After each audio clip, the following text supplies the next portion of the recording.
We want to talk to you today about a couple of key points. I'm going to move the slide here. Sam already talked about the Minnesota legislative goal of 70%. We got a lot of work to do. There's been progress, but we need to vastly accelerate that progress. We also have a mandate called the World's Best Workforce. And so what we're going to do today is a little game that I'm calling the Race Equity Hot Seat. All right, how many people want to see the Race Equity Hot Seat? Raise your hand if you want to see this. You don't want to see? Who wants to see the Race Equity Hot Seat? Who wants to go on the Race Equity Hot Seat? Nobody? Okay, all right, well, that's okay, understandable. So I'm going to call the first person up to the Race Equity Hot Seat, Honorable Carlos Mariani. Come on up, brother. Give him a round of applause.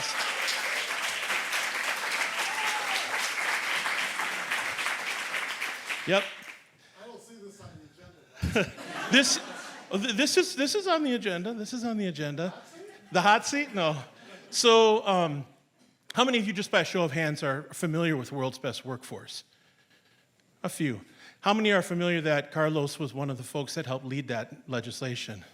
Yeah, so let's listen to from a firsthand experience. Carlos, tell us a little bit about World's Best Workforce and why you think it is critical to race equity in higher education and in K-12. The short version or the long version? Is this on? Hello. Yep. Short version or long version? Let's do the shorter to medium. Yeah.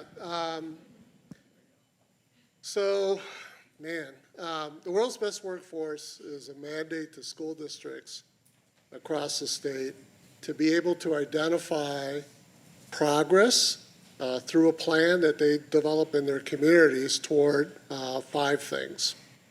And relative to this group, in terms of the conversation, although it's all relevant because it's all one continuous system, is the goal of having producing college readiness with students.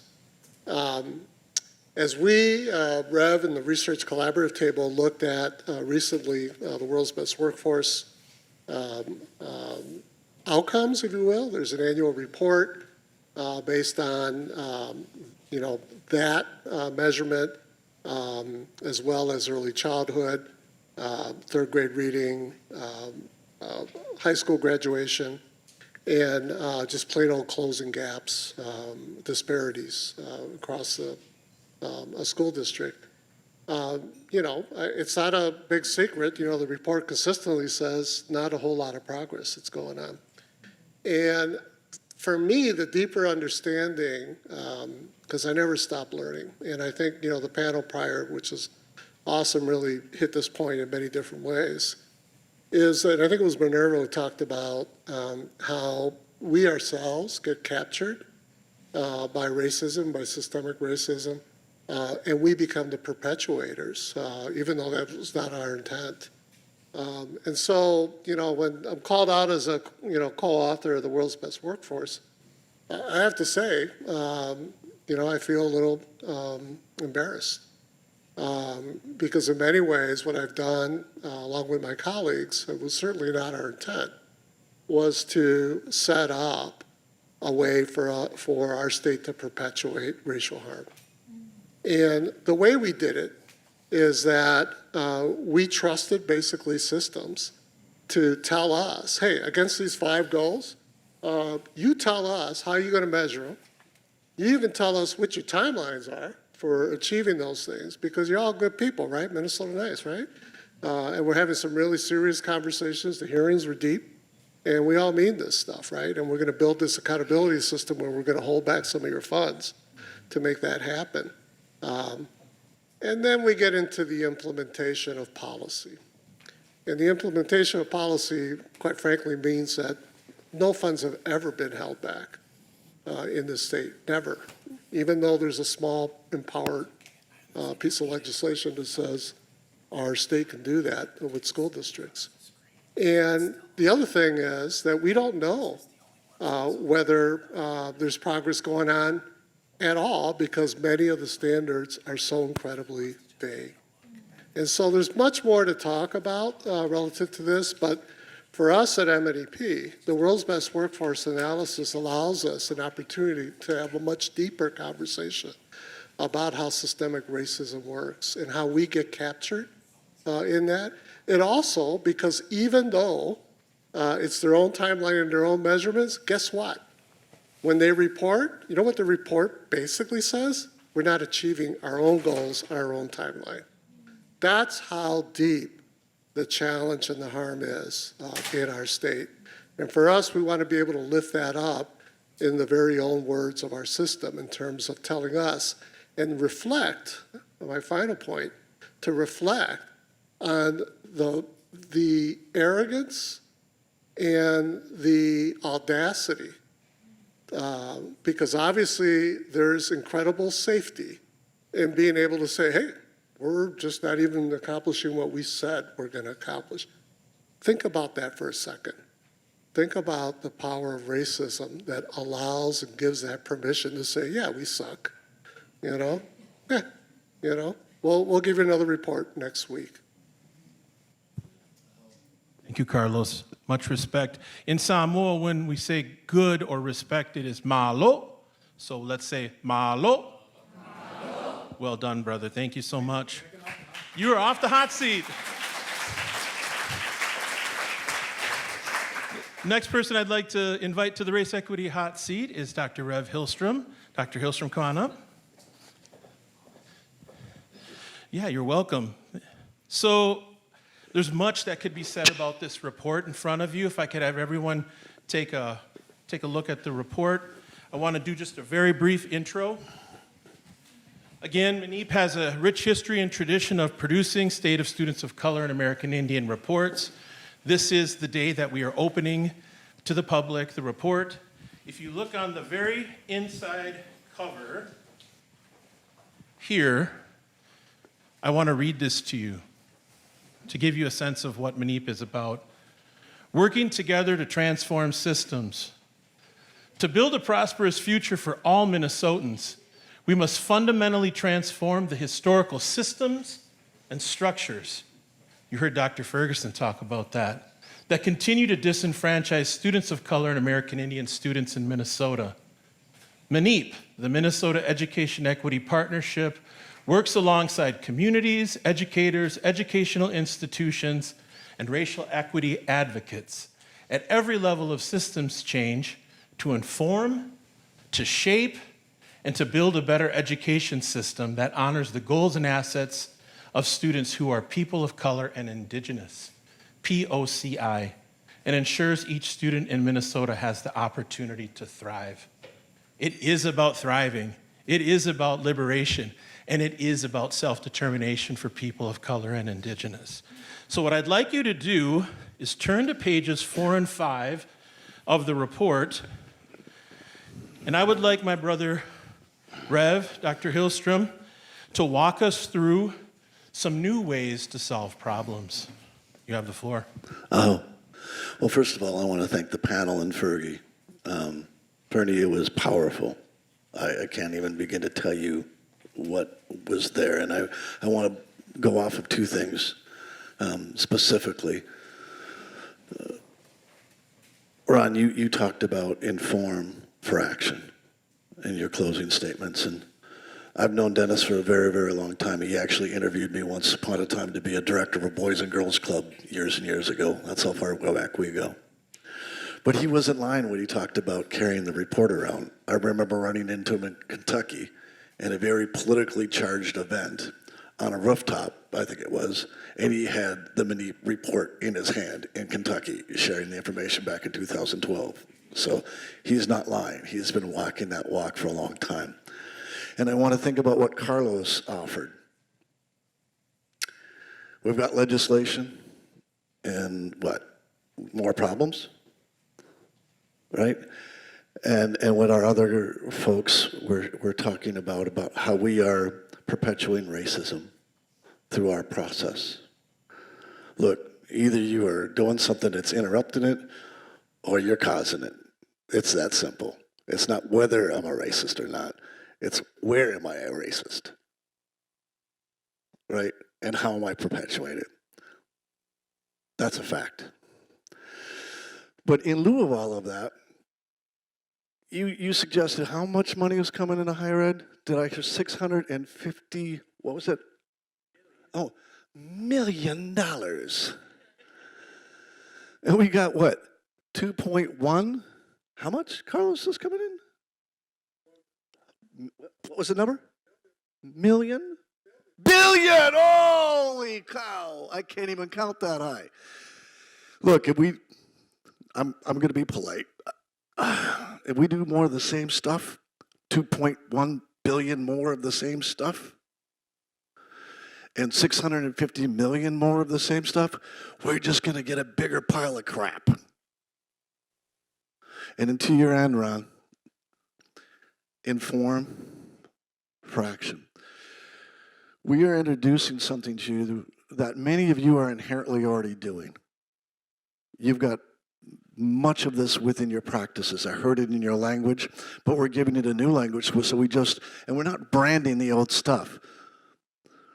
But we are moving into this realm of culturally validating pedagogy. The executive summary that you have in front of you represents 5 case studies led by a tremendous group of people known as the Research Collaborative Table.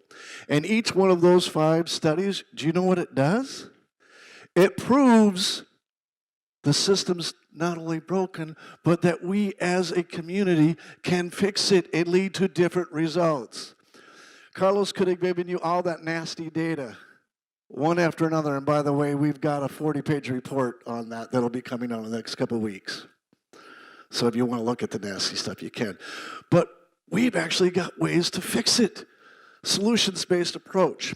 And if you look at pages 4 and 5, I'm not going to take the next 4 minutes and distill my life's work, right, in 4 minutes and what the ancestors have given me. But you have a beginning to think about it. And what I want you to think about for the rest of the day as you engage with this is that capacity equation. You're going to see the tools. There are 5 basic building blocks. The C, the L, the E, the A, the R. You can read. I'm not going to read them to you. But to the extent that all 5 of those are present, we know that we're doing something that is culturally validated. I'm gonna borrow this. What does it mean to do culturally validating pedagogy and leadership? Fernie, will you read those 3? It communicates that your identity is complete and that you can inform society. Whoa, wait. That's the first part of a shift. Our students are not incomplete. They are whole, complete beings. That's got to be a change in our ontology. We cannot think of them as a deficit-based model. First requirement. Fernie, second requirement. It connects to the human purpose because it recognizes the worthiness and wholeness of the learner in their full beauty as a racial, ethnic, and cultural person. This is a shift.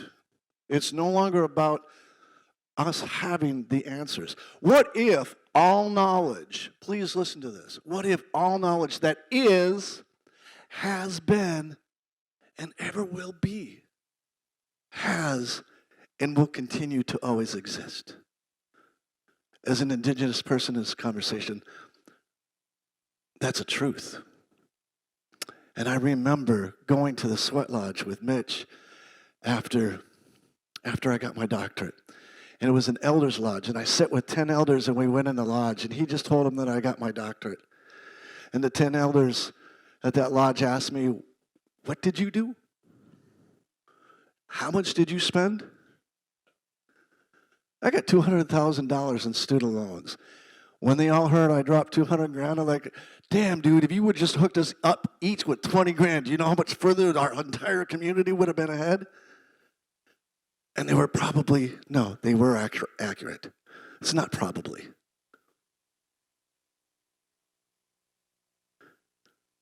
These are things to think about. Will you read our third one? Ratifies their identity without needing to alter it in any way. It grants official sanction for diversity in our education institutions, leading to the legitimacy of each person. If we get that as a foundational core of what education can look like and does look like as pedagogy, and we bring that into our environment, pedagogy is not just instruction and content, friends. It's 3 things. It's environment. It's instruction, and it's content, and it's hierarchical. If our environments don't change that, you hear the word rigor, right? Consistently. I want you to think about this capacity equation. You see it listed there in the middle on page 5, is that Sam? Yeah. We're giving you a methodology to get us out of this, a simple way to think about it. Capacity is nothing more than a mathematical equation. Knowledge, which is valued information, plus skills, the ability to use that. Ron, this is right down your wheelhouse, brother. Informed change. We got to have some valued information. I just gave you a whole new epistemology to think about. What if you don't have the answers? What if you aren't the expert? What if the knowledge literally already exists? And the process of teaching is simply drawing that out from our brilliant individuals because they are whole and complete. Instead of imposing upon them, as Rep. Clardy talked about some situational identity. Look, I'm not suggesting we don't need to change some instruction, but let's be careful about how we change this and make sure the 5 building blocks are there. There's going to be a lot of controversy about this science of reading thing, folks. Watch it and make sure that what we introduce, whether it's that or whatever, ensures those 5 building blocks are present. Erasing identity cannot be continued. It's going to require a pedagogical shift, which means an ontological shift, or in essence, the way we structure and order our pedagogy. It's got to be a commitment to recognizing you as a whole person and drawing out from you instead of imposing upon you. It has to shift. Through that process, we're going to build consciousness, right? So much change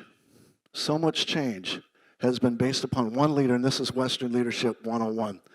I got consciousness. I understand an issue to some extent. And you hired me to fix it. So now I'm going to go fix it. So I go from my consciousness to a commitment that you have to fulfill. Yeah, because you work in the system.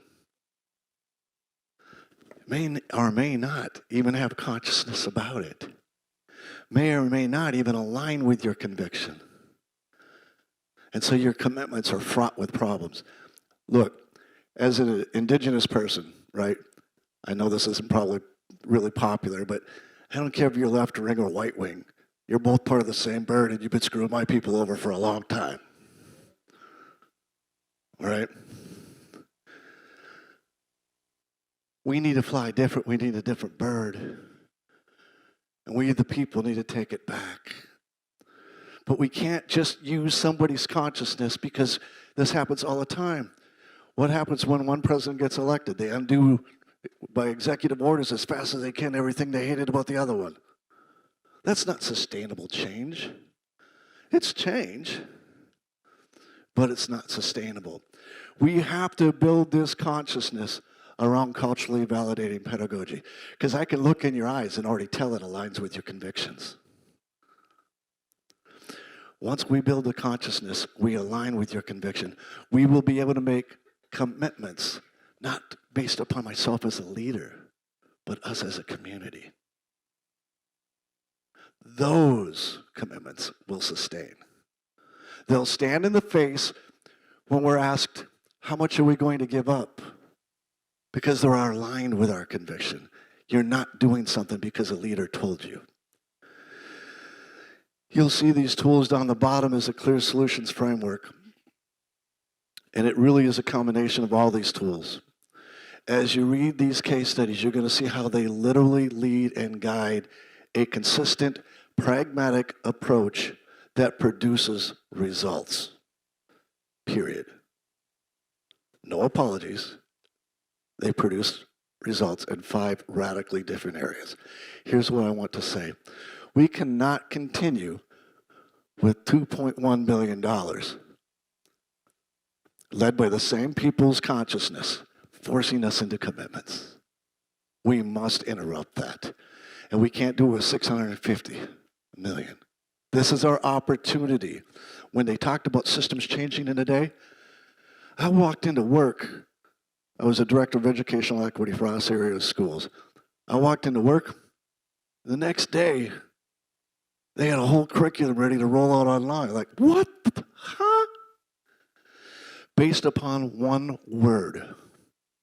Here's the word I want to leave you with that I want us to interrupt when we talk about the hot seat. Rigor.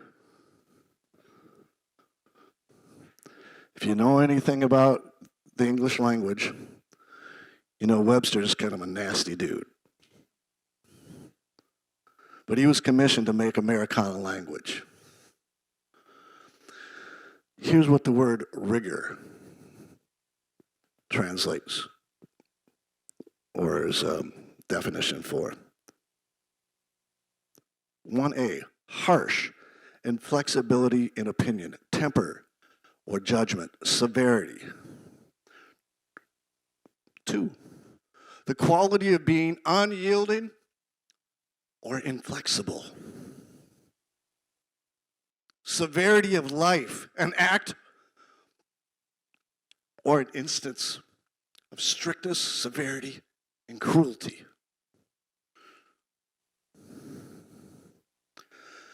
A condition that makes life difficult, challenging, or uncomfortable.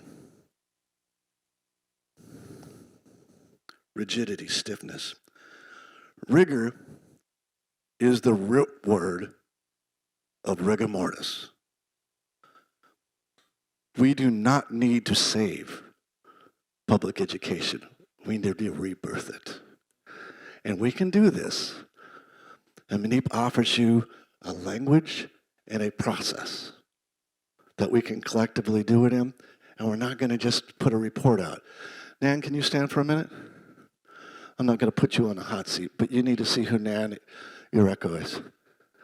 She's leading our Race Equity Training Center efforts. This is the person on break you got to get to know, because we're not talking about just saying stuff to you. As Dennis said, we want to partner with you. So when you take this capacity equation as we end, I want you to think about what knowledge do you need? What valued information do you need? What valued information do you have? Because many of you have several things that are contributing to culturally validated pedagogy right now. And would literally, I'd be able to identify your work right against a clear model instantaneously. I know it. We're not suggesting we've got the corner market on this. You have this knowledge. You have these skills. What can we collectively bring together, brand and market? Because that's how whiteness works, folks. You got to buy this stuff somewhere. And it ain't going to be at Walmart. It's going to be right here. We can lead this change. What knowledge do you have? What knowledge do you need? What is your ability to apply that, to interrupt rigor? I'll tell you what we're moving towards. Your will, the W in this one, is not your passion. People are passionate about lots of things. I'm passionate about the Ukraine. Passionate about lunch. All right. My point is this. Sorry. You're going to have to invest. It's not just about your passions. And together we can build capacity moving towards this culturally validating pedagogy. I'm off the hot seat, John. It's Let's all give yours. Dr. Hillstrom a hand. Thank you, brother. Appreciate you. One love. Be a tower. Let's do a culturally validating response. One love, the shaka, right? One love. Say it. One love. One love. One love. The shaka comes from Hawaii. All right, so I know we're getting really, really close to lunch, but I do want to bring up Megan and Molly for a few minutes. We got a double hot seat. This will be really quick. Want them to both come on up here. Molly, if you could come up, that'd be great too. So I just want to acknowledge the work that you both have done over the last 4.5 years that I've been at MNEEP. It has been a pleasure. It has been a blessing. In Samoan, we say mana, to work with you both. Tell us a little bit before we go to lunch about the MNEEP way of doing things and maybe if we can use that leadership lens of virtuosity and vulnerability, right? Leadership is oftentimes a two-sided coin. Yeah, thanks, John, and right back at you. It's been an absolute joy and a privilege to be involved with MANEP these past few years.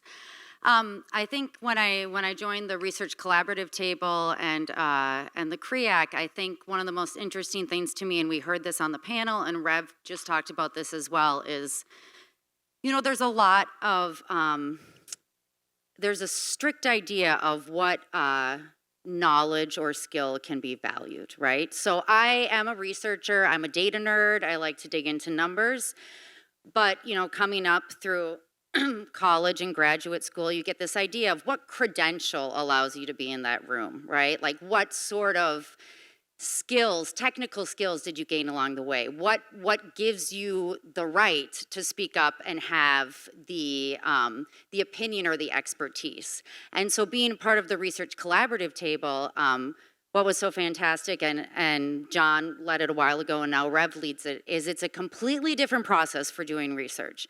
You're bringing folks together around the table, it's a consensus building process. The discussions that we have, and John would often open meetings with the CREAC when he led that before Ikram. He was a busy guy for a few years, let's just say.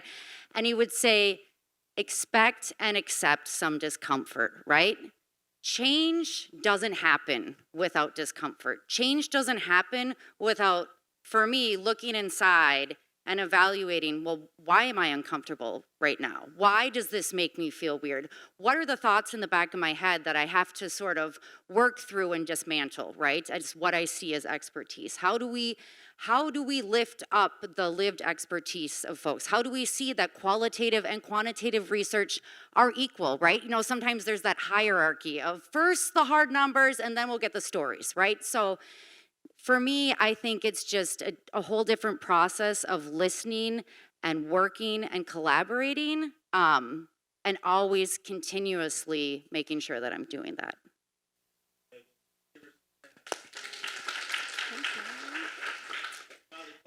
Yes, thank you so much to John for that lovely introduction. I want to say that MANEP is such a beautiful, powerful organization, and that his introduction and everything said here today is really about what centering and building community looks like, and not just centering and building community for sitting here and talking today, but centering and building community for the key words that I've heard today are intentionality, commitment, urgency, collaboration, and community. And so when we think about those things, how do we work to build that and advance that?